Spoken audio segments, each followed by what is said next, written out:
concentration, or some people call it memory. My friends and I play it all the time. I'm the best at it. The object, if you don't already know the rules, is to find two cards that match. Boom! So, my friends and I have added a rule. Anytime you make a match, you get candy. Candy, candy, candy, candy, candy, candy.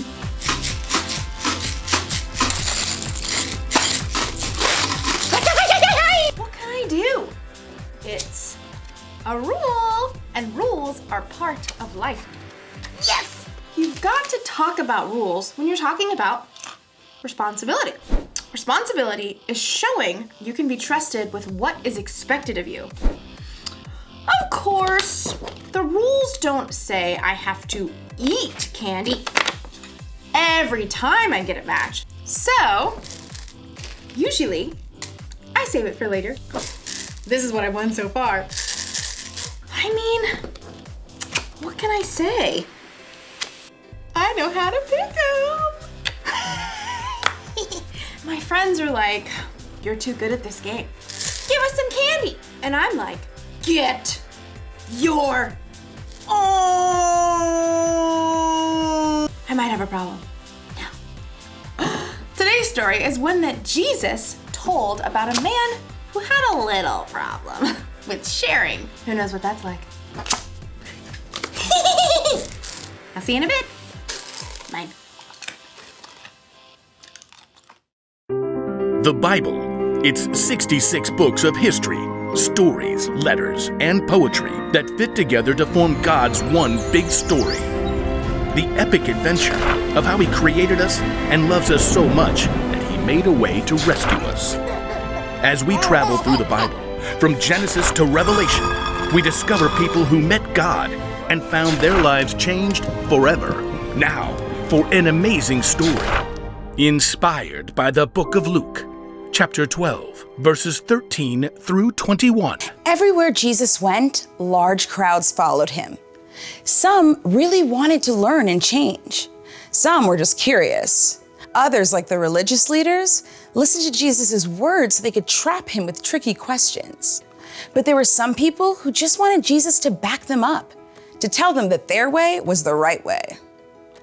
One of these was a man, we'll call him Ezra. Teacher! Hey! Teacher! Ezra's demand was loud enough that everyone stopped talking to look at him. Are you gonna let me through or what? Ezra shoved through the crowd, dragging another man behind him, his brother. Teacher, you've got to tell my brother here that he has to divide the family property with me. Ezra's brother looked like he wanted to sink straight into the ground. Jesus turned to Ezra. Friend, who made me judge or umpire between you? People listen to you. I thought you could, just settle this. Tell my brother I'm right. Watch out. Be on your guard against wanting to have more and more things. Life is not made up of how much a person has. That is not what I asked. Jesus didn't argue with the man. Instead, he told a story, a parable. If he had told this story today, it might sound just a little something like this. There once was a rich man whose field grew a fantastic crop of grain. Perhaps it was corn. His manager brought him the good news. Sir, we're set to bring in a bumper harvest of cobs and kernels. Yes! Go me! Oh, well, your employees did an excellent job of preparing the fields. Go me! And there was a lot of sunshine. Go me! And just the right amount of rain. Go me!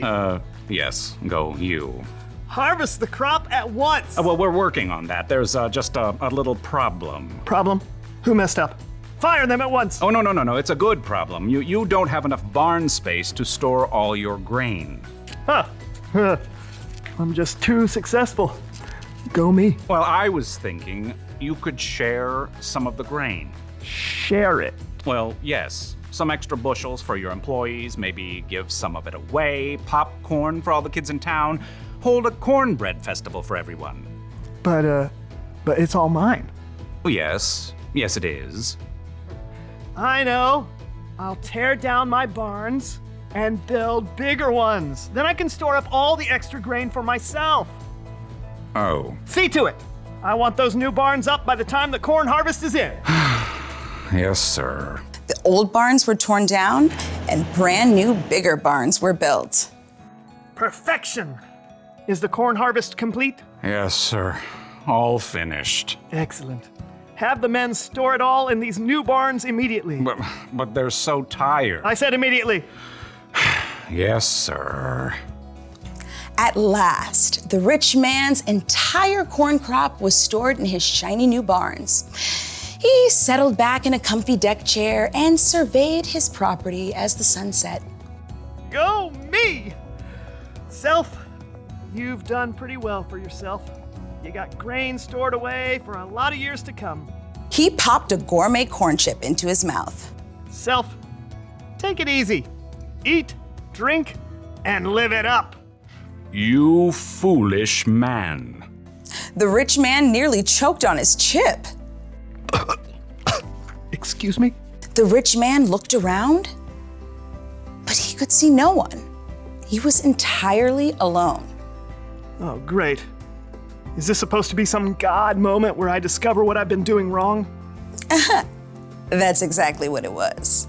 You foolish man. Tonight I will take your life away from you.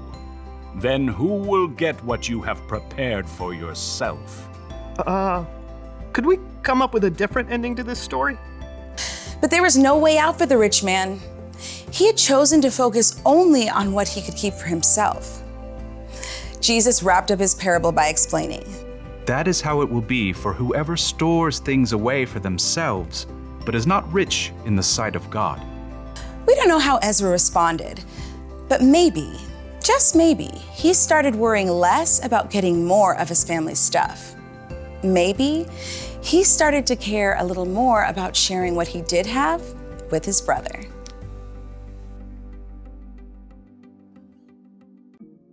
Jesus told the story of a rich man. He had more than enough food for himself to eat, and he kept it all. Every last grain. Don't misunderstand me. There's nothing wrong with saving. It's good to save your allowance money for that new toy you want. It's good to save candy for later instead of eating it all at once. But saving wasn't the problem with the rich man. No. His problem was his heart. He loved himself and his stuff more than he loved other people. And that's not good, because people are always more important than stuff. You see, I can't say that I'm a follower of Jesus if I'm going to be selfish with the things I have. Those things don't match.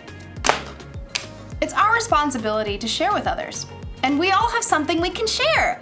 Maybe you have time to share, or money, or candy. You're going to have all kinds of chances in your life to share with someone who has less than you. Don't miss your chance. Here's a rule for life to remember today. Share what you have. I've got candy to share next time I see my friends. I've got clothes I don't wear anymore that I could donate. And I've got time if anyone wants to play concentration with me later. Although I warn you, I'm pretty much the best at it. See you next time. I'll save you some candy.